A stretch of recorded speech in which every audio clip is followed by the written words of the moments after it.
Your time starts now. नमस्ते sir. तो आज का मेरा विषय है प्री एक्लेम्सिया, उसके अंदर प्रतिरोधक कोशिकाओं का योगदान और जन्म संकेतक की पहचान, और साथ ही साथ जो प्रगति हुई है प्री एक्लेम्सिया के मैनेजमेंट के अंदर, वो मेरा आज का विषय है। तो सबसे पहले हम शुरुआत करते हैं प्री एक्लेम्सिया की परिभाषा के बारे में। जब किसी गर्भवती स्त्री के अंदर गर्भ अवस्था की 20 सप्ताह के बाद में अगर उसके अंदर जो रक्तचाप है उसमें हमें वृद्धि देखने को मिलती है, और साथ ही साथ उसके अंदर जो उसका मूत्र है, प्रोटीन मूत्रता अपने को देखने को मिलती है, और साथ ही साथ उसके मस्तिष्क, गुर्दे या लीवर यानी यकृत के अंदर हमें कोई विशेष बदलाव देखने को मिलता है, तो उसे हम प्री एक्लेम्सिया कहते हैं।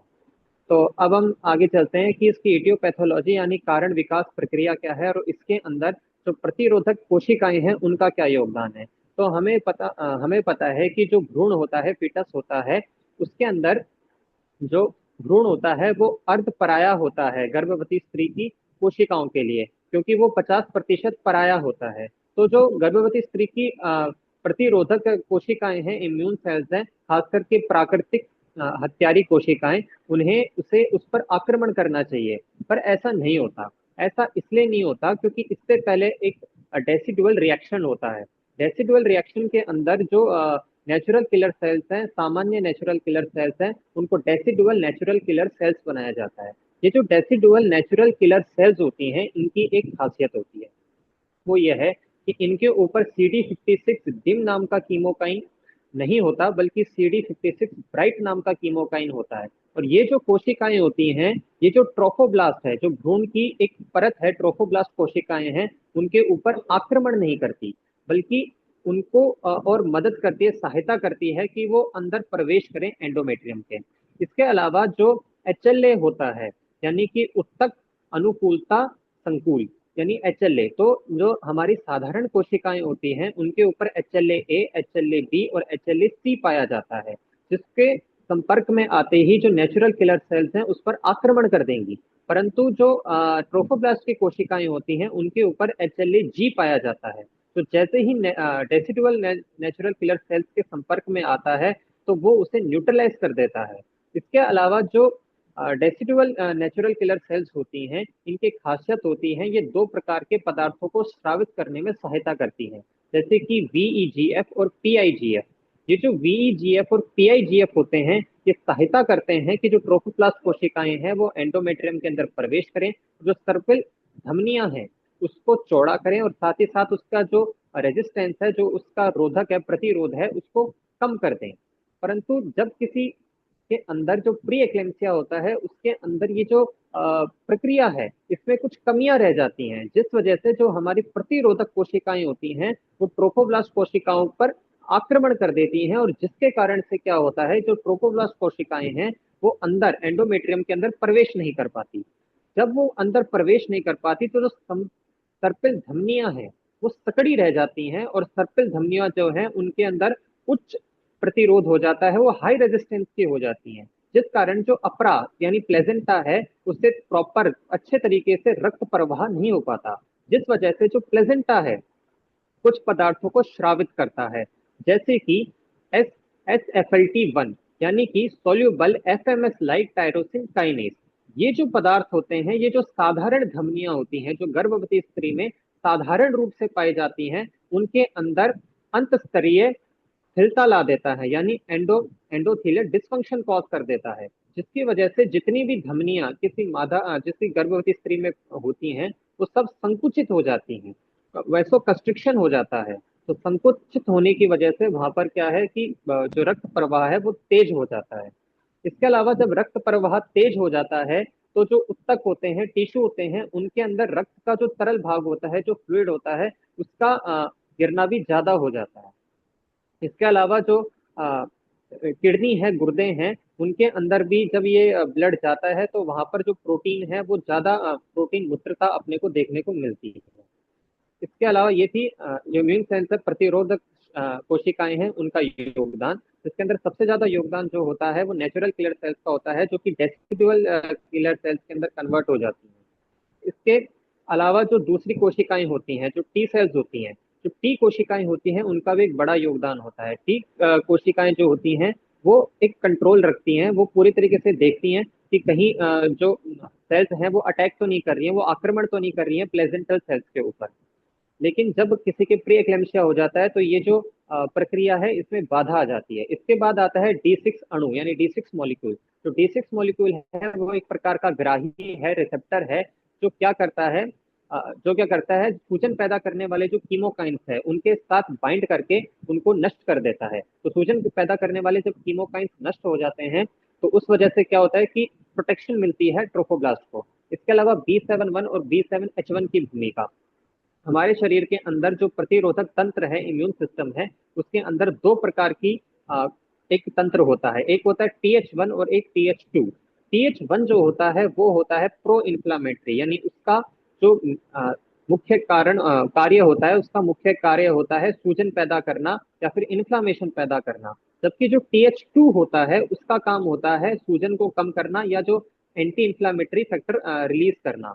तो होता क्या है, जो B7-1 है, B7-1 जो है वो आता है TH2 सिस्टम में और B7H1 आता है TH1 सिस्टम के अंदर। तो जब इन TH1 और TH2 जो तंत्र हैं इनका जो बैलेंस होता है जब बिगड़ जाता है तो उसकी वजह से प्री एक्लेम्पसिया हो जाता है। ये देखा गया है कि जिन औरतों में प्री एक्लेम्पसिया होता है उसके उनके अंदर BH1 की जो मॉलिक्यूल की जो आबादी होती है वो ज्यादा होती है। इसके अलावा अब हम आते हैं जैव संकेतक की पहचान यानी बायोमार्कर। जैव संकेतक का मतलब होता है वो पदार्थ जो या तो बढ़ जाते हैं या घट जाते हैं और बढ़कर या घटकर किसी रोग के बारे में बताते हैं कि हुआ है कि नहीं हुआ है। तो हमारे शरीर में जब जब किसी गर्भवती स्त्री को प्री एक्लेम्पसिया हो जाता है तो प्रतिवाहिनी निर्माण विरोधी कारक यानी कि एंटी एंजियोजेनिक फैक्टर्स जो होते हैं वो बढ़ जाते हैं, जैसे कि SFLT1 और SENG। इसके अलावा जो रक्त वाहिनी निर्माण प्रोत्साहक यानी प्रो एंजियोजेनिक फैक्टर जो होते हैं वो घट जाते हैं, जैसे VEGF और PIGF। इसके अलावा जब तेज प्रवाह में बहता हुआ रक्त जब हमारे यकृत तक पहुंचता है और वो यकृत को नुकसान पहुंचाता है तो हमारा जो यकृत है, लीवर है, वो भी दो एंजाइम रिलीज करता है, दो प्रोत्साहक रिलीज करता है, स्रावित करता है, जैसे एलेनिन अमीनो ट्रांसफरेज और एस्पार्टेट अमीनो ट्रांसफरेज। इनका बढ़ जाना भी ये इस बात का प्रमाण होता है कि ये जो गर्भवती स्त्री है इसके प्री एक्लेम्पसिया हो चुका है। इसके अलावा LDH का बढ़ जाना, LDH क्योंकि हमारे जो गर्भवती स्त्री है उसके अंदर रक्तचाप बढ़ गया है, तो रक्तचाप बढ़ जाने की वजह से वो जो स्त्री है उसके अंदर हीमोग्लोबिन की कंसंट्रेशन हमें ऐसा महसूस होगा कि बढ़ गई है। साथ ही साथ उसके अंदर हीमोलाइसिस मतलब कोशिकाओं का टूटना भी उसके अंदर ज्यादा होगा। जिस वजह से क्या होगा, जब ज्यादा रेड ब्लड सेल्स लाल रक्त कोशिकाएं टूटेंगी तो LDH ज्यादा निकलेगा, जिसकी वजह से जो सीरम है उसके अंदर LDH जो होगा वो बढ़ जाएगा।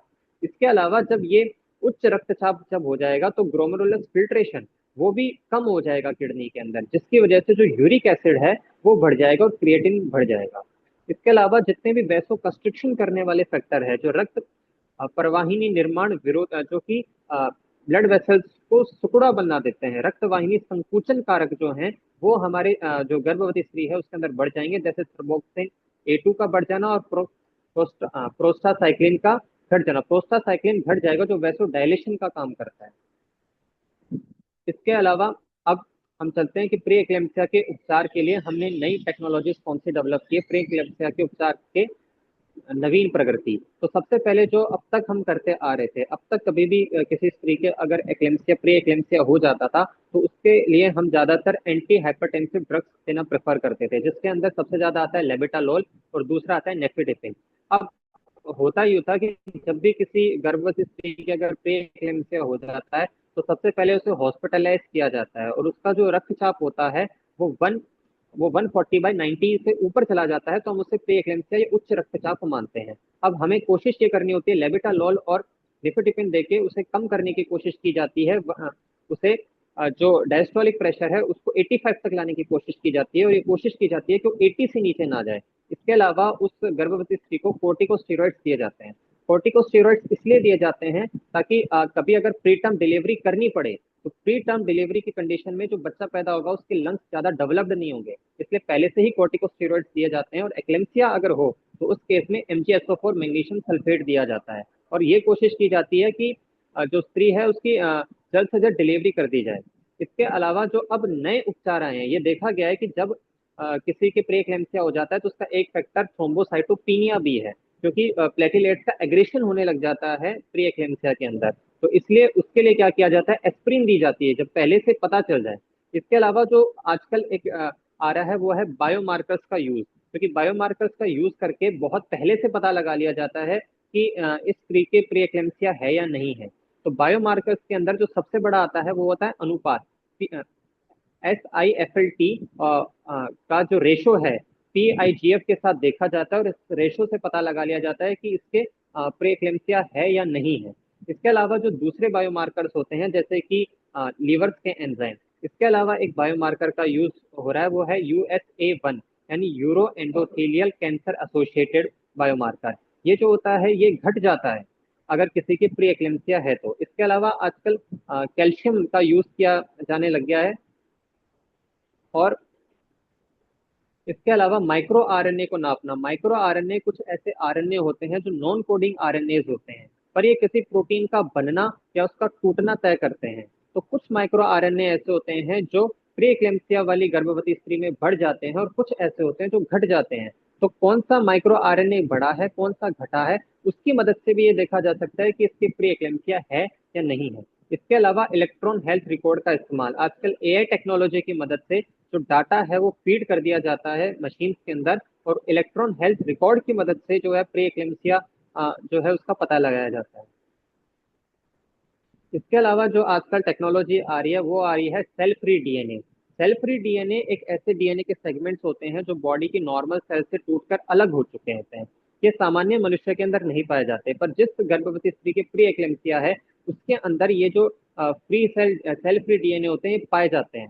जब किसी भी अंग से सेल फ्री डीएनए निकलता है तो वो सेल फ्री डीएनए जो होता है उसका मिथाइलेशन हो जाता है, पर मिथाइलेशन का पैटर्न अलग होता है। अगर लीवर का सेल फ्री डीएनए है तो उसका मिथाइलेशन पैटर्न अलग होगा, और प्लेजेंटा का है तो उसका अलग होगा। तो जो सेल फ्री डीएनए है उसका मिथाइलेशन जो है उसको चेक करके पता लगाया जा सकता है। अगर वो प्लेजेंटा का सेल फ्री डीएनए है तो अपने को पता चल जाएगा कि प्री एक्लेम्सिया हुआ है स्त्री के अंदर। इसके अलावा अभी जो टेक्नोलॉजी डेवलप हुई है वो है रेटिनल वेस्कुलर इमेजिंग। मतलब AI की मदद से जो रेटिना है, वैसो कंस्ट्रिक्शन की वजह से जो रेटिना है उस पर भी इफेक्ट पड़ेगा। तो रेटिना पे किस प्रकार का इफेक्ट पड़ रहा है उसकी मदद से ये पता लगा लिया जाता है कि ये जो गर्भवती स्त्री है इसके प्रेक्लेम्सिया है या नहीं है। और इसकी एक बहुत ही खास बात होती है कि प्री एक्लेम्सिया का सबसे बड़ा कारण है कि क्यों इसकी वजह से ज्यादा डेथ हो रही है, वो ये है कि जो प्री एक्लेम्सिया है इसके अंदर बहुत लेट पता चलता है, और इसका अब तक साइंटिस्ट एक प्रॉपर तरीके से इलाज नहीं ढूंढ पाए हैं। पर